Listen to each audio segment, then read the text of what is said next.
Greg, I have a question for you. Okay. Do you prefer to be liked or liked in your neighborhood? So I'm assuming you're talking about social media likes in some way, shape, or form versus I'm being just like, if I, talking of about being liked, Greg. course How I do do. you I'm a want to be natural human. liked?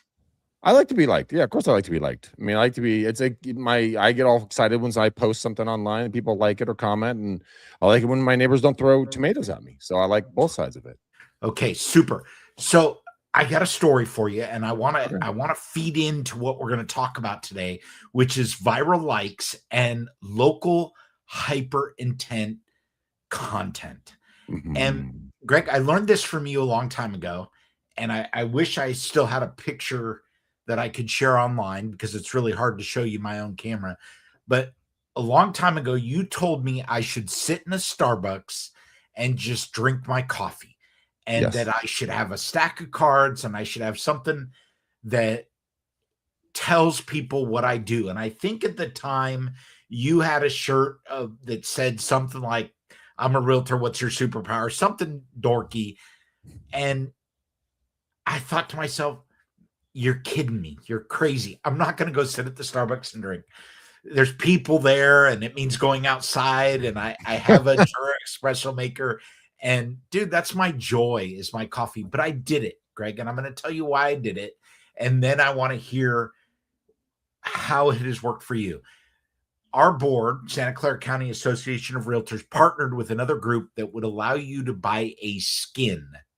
Now, Yeah. mind you, this is 7, 8 years ago, a skin for the back of your computer.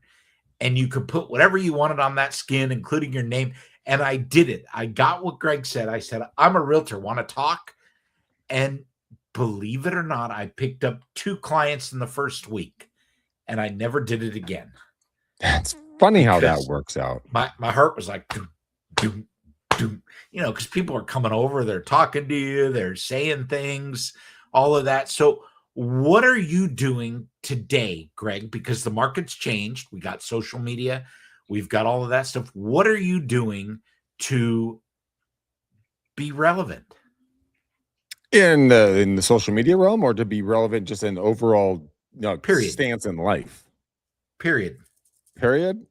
Be relevant. Oh my gosh, that's a huge list. Okay, some of the things that I'm doing to be relative, and I've hit this wall several times, and I'm sure everyone else has too. What do you want to say? Relevant, not relative. Relevant. Wait, you gotta let me finish my comment first off, Yeah, killer. but you said relative. You're going to be relative. You Like, have to let Greg, me we're like finish. brothers, but it's brother from another mother. Okay, So, all fine, right. brother from another So, mother. give me 3 examples of what you are doing today to be relevant in social media. Okay, since I was already doing that, I'll start over again. Michael Fielden. Testy this morning. Okay, Okay, here we go. pause. Wait, pause for the cap cut. Now Okay, go. you feel better about yourself? Here we go. The 3 things that I am doing currently today to actually become more relevant and stay relevant in front of everybody's eyes is taking a piece of my own day that I find interesting and posting about it. And I'm speaking from my own voice. I'm not talking through an AI version and using words that no human uses in any context of life. I'm actually out there. I'm living life. I'm doing something around the ranch, or I'm going into town, or unfortunately, I haven't posted this part because I'm actually kind of a little sad about it, Michael. And this is a real story. One of my cats was eaten 2 days ago by some critter here in the area. Just he went out for smokes and never came back. And I just haven't had the guts to actually go out there and make that story yet about it because I'm still trying to hope that he'll come back. But that is something that a lot of people can empathize with. And that's a story that needs to be told. Why does it need to be told? It has nothing to do with the real estate, Greg. That's exactly why I'm telling the story, because people don't do business with billboards. People do business with people. So if you're going to do a stagnant post, or just listed, just posted, just listed, or just sold, or just pending, or something like that, you better bring character and personality to it. Otherwise, it's going to fall flat on its face. Everyone has their own brand, so be a brand, be a human, be someone with a pulse. Allow those sad moments to empathize with other people who have the same feelings at times. And they can say, oh my God, I lost my dog, I lost my cat, I lost my gerbil, I lost whatever. And you guys can now have a somewhat of a bond on some level. So now you want to see what the next person, what they say next, right? That's the whole part about being social.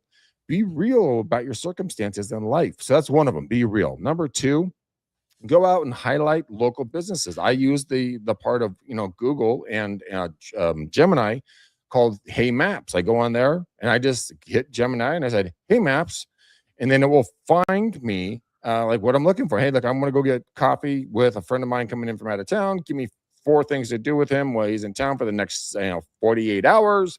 Blah blah blah blah blah. And then I can go back and I say, hey, look, my friend was in town. We went to your restaurant, to your shop, to your fill in the blank activity.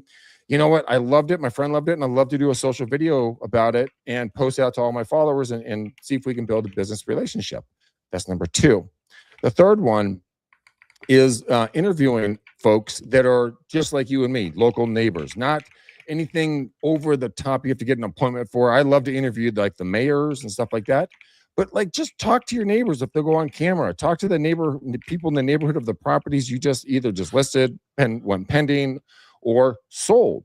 What was your experience? How did my team do? Have you thought about selling? Is the process still scary? Blah, blah, blah, blah, blah. Ask some questions, get some answers, figure out what's going on.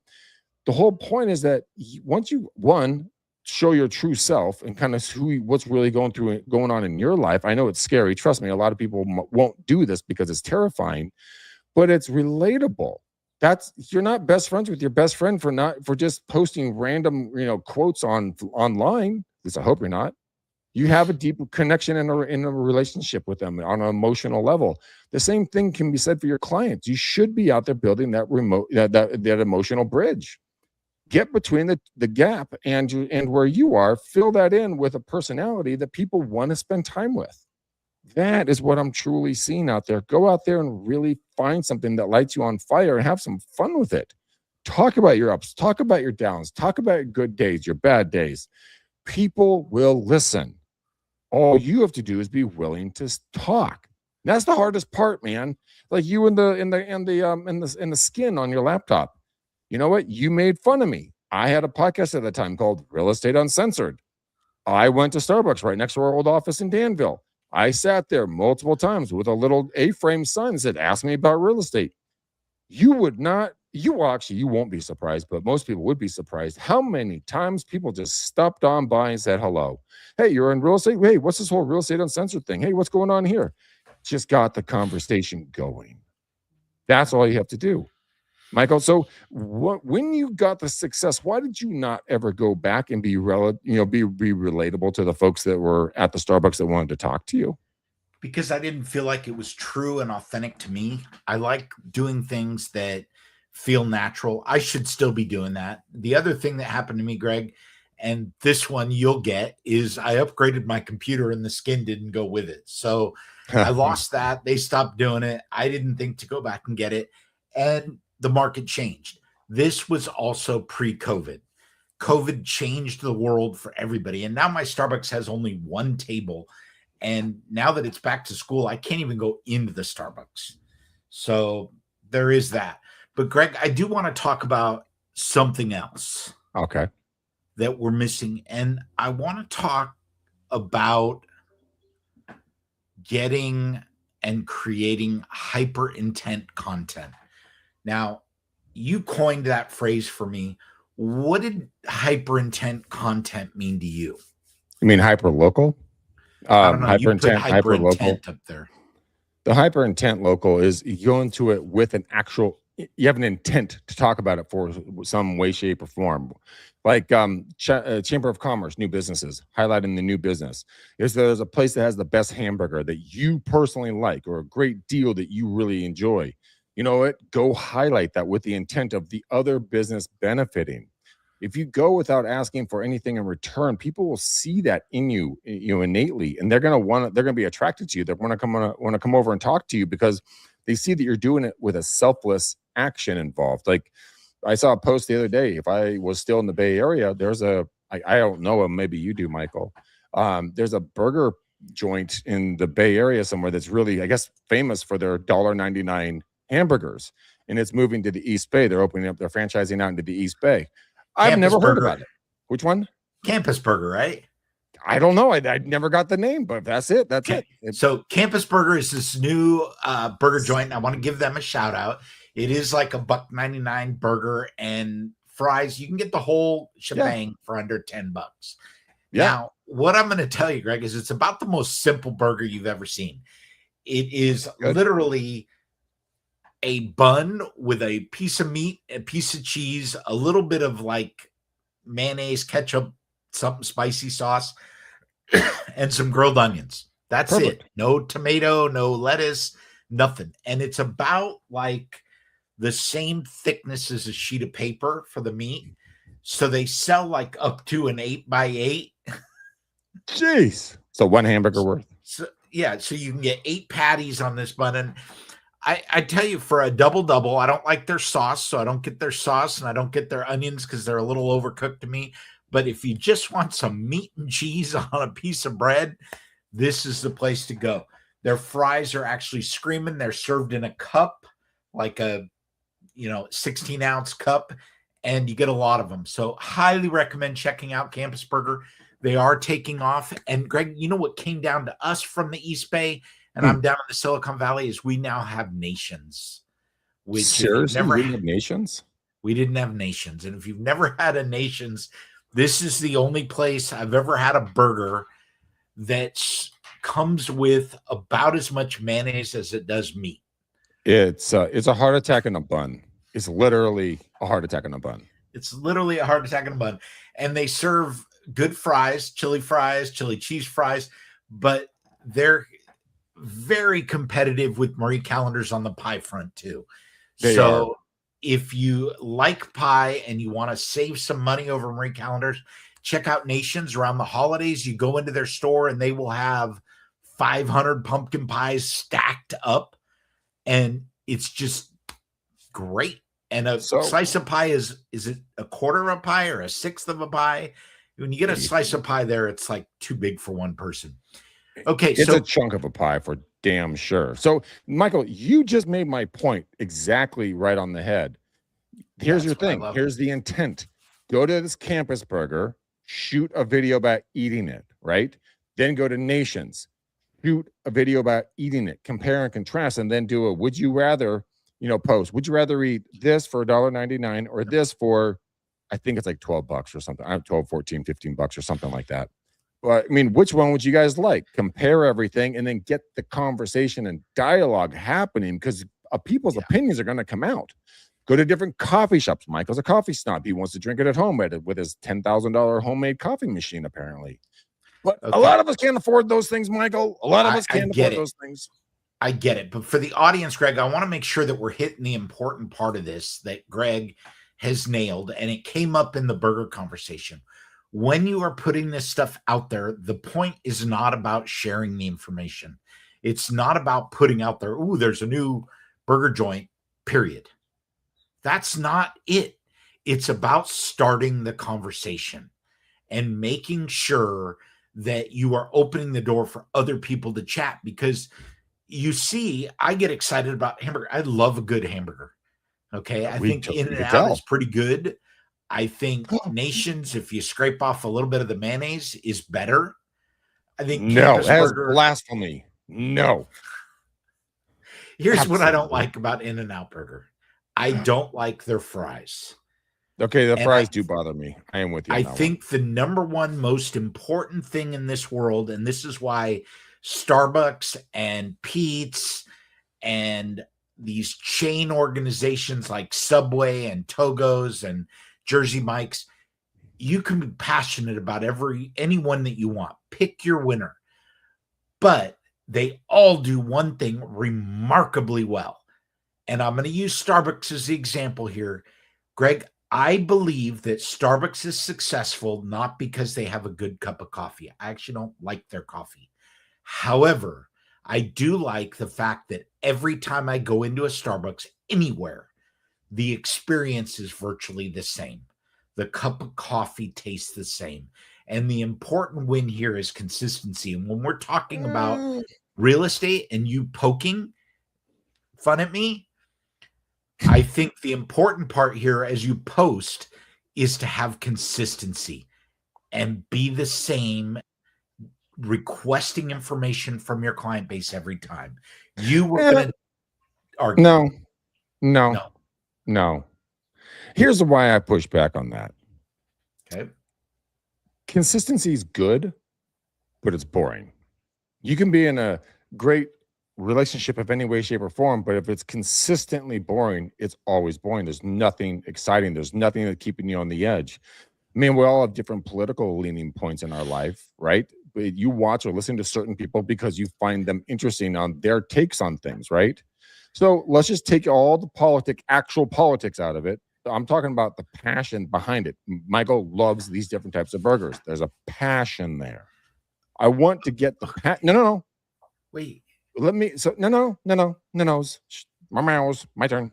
So here's my point: is that I want you guys to go out and I want you to start being the opinionated individual on what you like and what you don't like. You will find your tribe on that in regards to your hamburgers, to your walking paths, to your coffee shops, to your Mexican restaurants. I don't know why I picked Mexican, but I picked Mexican because I love Mexican, food. I mean, it's have an opinion about something, for God's sake, and allow that to come through, because then the people go, oh my gosh, you're so right. The campus burger is so much better than the other burger, or In-N-Out just crushes, everybody else.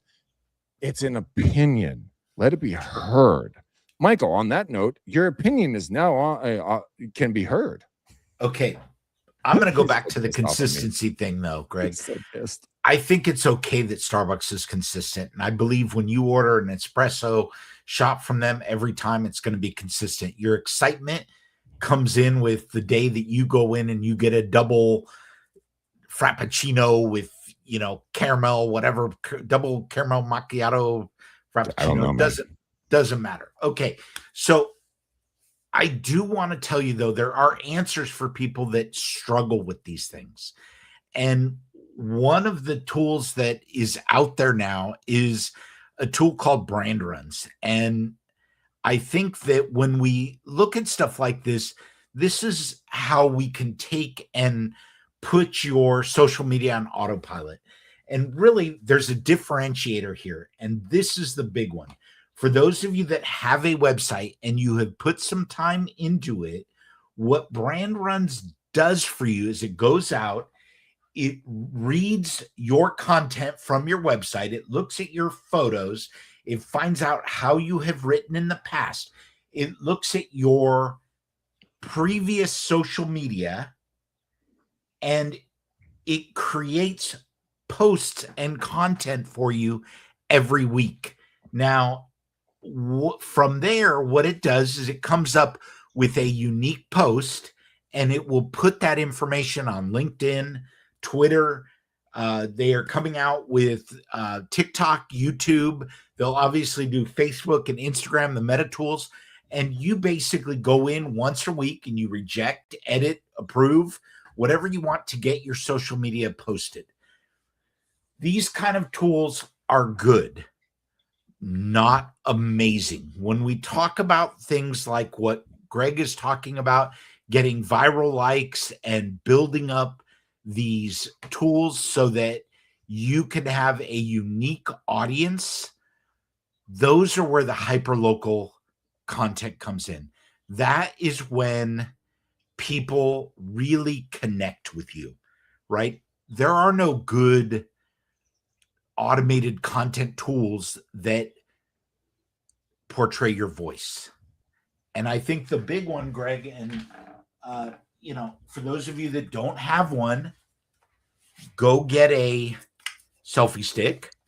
Okay, this selfie stick expands so you can put it out there, and it becomes it becomes a tripod. Okay, so you can put it down at your coffee shop and you can have the conversation. Don't like to worry about those things that Greg is dealing with when he does his, where he gets it perfect and it's always good because he's Greg and it's cool. You can get these 360 cameras and it doesn't matter which way you're pointing, you're going to be in the frame. So there's a lot of tools out there, but you should have one of these. And if you're not integrating social media into your platform and into your business right now, you need to be doing that. So, Hands Michael, down.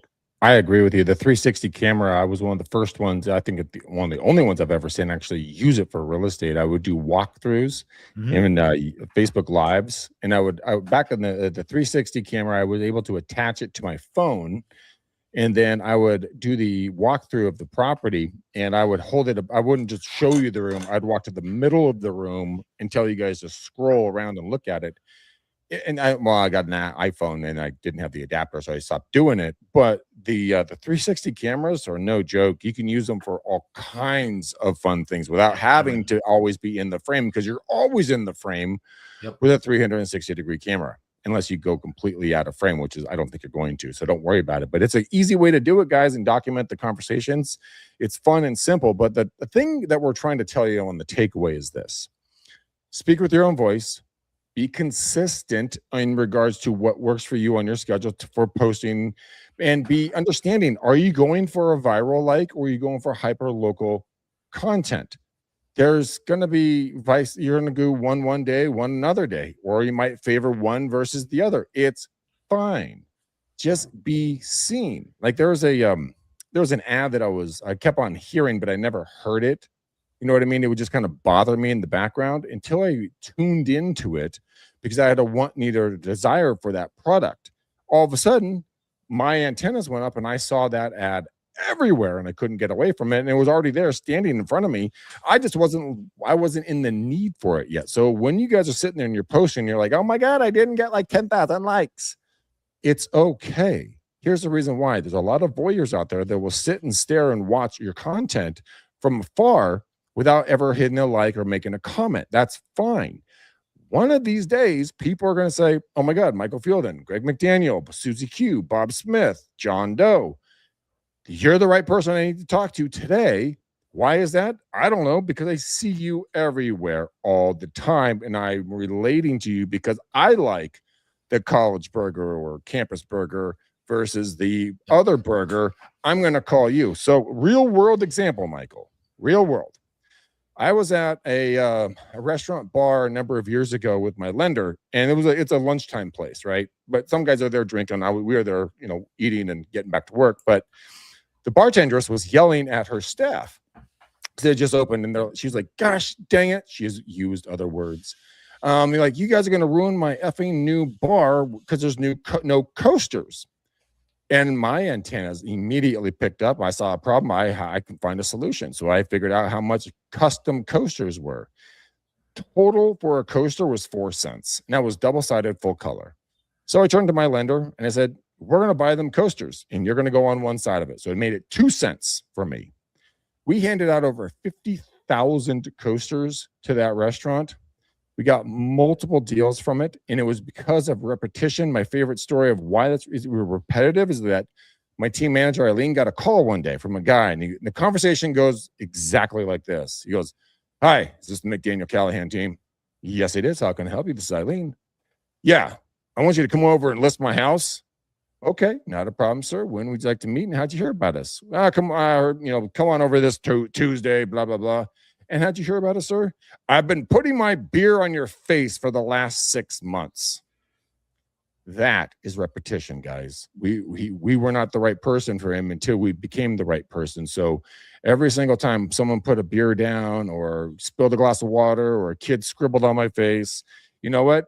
It was getting impressed upon them that I was still there, still doing business. So when you guys are out there looking at ideas that are a little bit crazy, seriously, hit me up. I'll give you my cell phone, 925 915 1978. Text me or call me, and we will come up with some harebrained, fun, out of the box ideas. I could go on for the rest of the show about it, but Michael will shoot me if I do that. But be consistent, be relevant, be out of the box, be something that people are going to talk about, and watch what happens to your brand reputation grow.